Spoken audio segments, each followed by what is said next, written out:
I've read a lot of books in the last 8 years.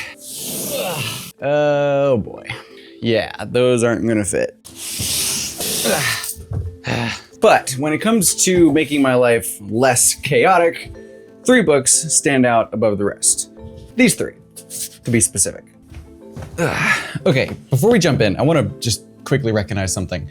And that is that reading is a sizable commitment, and most of us don't have spare time and money just laying around to throw at random books. So in order to help you figure out if these books are for you, I'm going to tell you the story of where I was and what I found in each book that helped me pivot my life in a direction that I thought was better. First up, we have Goals by Brian Tracy. Man, the books in the early 2000s were great. Whew. Anyway, it's 2018 and my life is going great. And by great, I mean blissfully afloat in the sea of life without compass or destination. Basically just hoping I would bump into something fortuitous, which, as it turns out, I did. I get a book in the mail after signing up for an online book giveaway where a complete stranger decides to just send their favorite book to one of the people that signs up. And apparently someone's favorite book was this one. I even made a video about it, like way back when. It's kind of a special story for me actually, because this book taught me some really important things. One of which is just getting myself calibrated properly. It's kind of, here, I'll just show you. Here are your beliefs, values, and vision. But before we can really find success with a goal, we have to line these 3 things up. Because if what you believe is over here, but that doesn't match with what you think is most important, and your focus or desired future is over here, it's very hard to move in a cohesive direction. Because what can happen is we can kind of get in this mode where our beliefs, values, and vision are each kind of pulling us in a different direction. And so the first 5 chapters, at least, of this book is just about figuring out what those things are and figuring out how to align them so that we can aim in a unified direction. The next thing this book taught me is the importance of responsibility. One of the things that he just beautifully lays out in this book is that if I don't take ownership of my life, I can't really take charge of it. Responsibility underpins everything. The last and perhaps most obvious thing that I learned from this book is how to make a goal and how to make a plan for that goal that works. And specifically how to take little dedicated specific action towards that goal every day. He really drills this in for several chapters. He takes you through the goal setting process for different areas of your life. Your finances, your relationships, your health. It is really helpful to see what that process looks like in seemingly unrelated aspects of our life. Fast forward a few years to when I read this book. At this point, I wasn't blissfully floating around in the sea of life. Instead, I was frantically trudging through the sea of endless information. Books, audiobooks, podcasts, YouTube videos, you name it, I loved learning from it. Still do, in fact.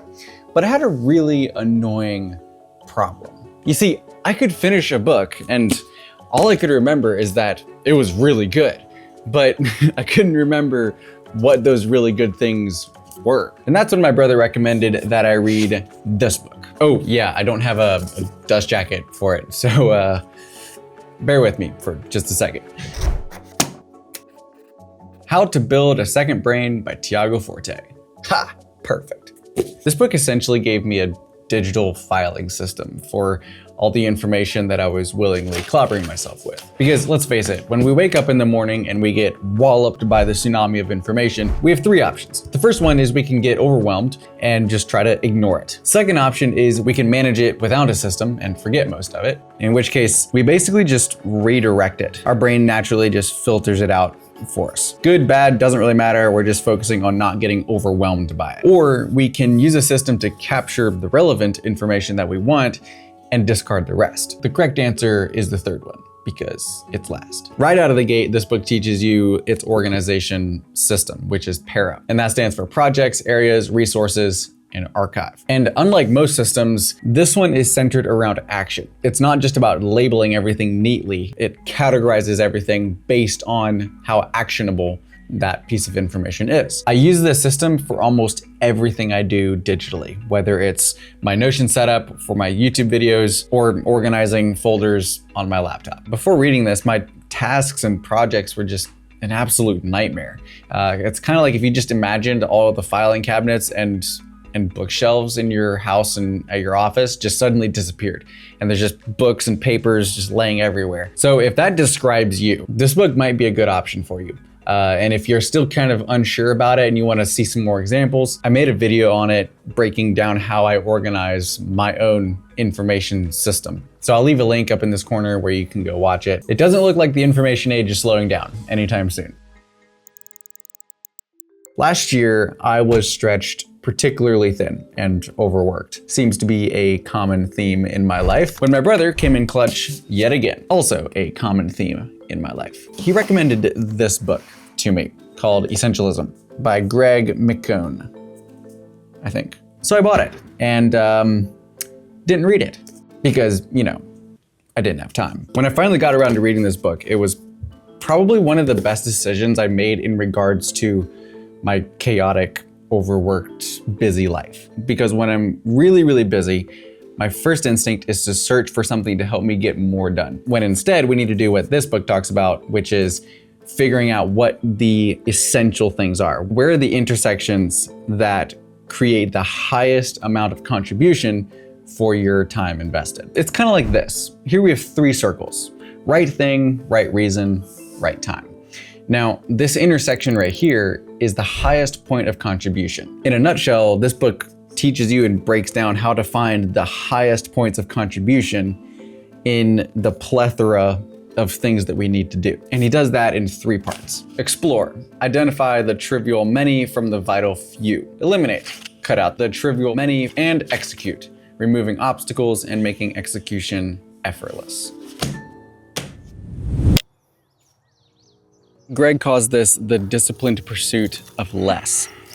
Another term I like is the undistracted life, which doesn't mean that you're not doing anything. It just means that you're focused on something specific and not letting the trivial many distract you from what matters to you. Before I read this book, I was completely overwhelmed by the sheer volume of things that I was trying to do. My life was totally bloated with things that weren't really that important. You may have experienced this as well, but when I was young, I didn't really understand or grasp just how much opportunity and potential there was around me. Like, there are some really awesome things that we can do with our lives. It started when I read Goals, and also another book called The 4-Hour Workweek by Tim Ferriss.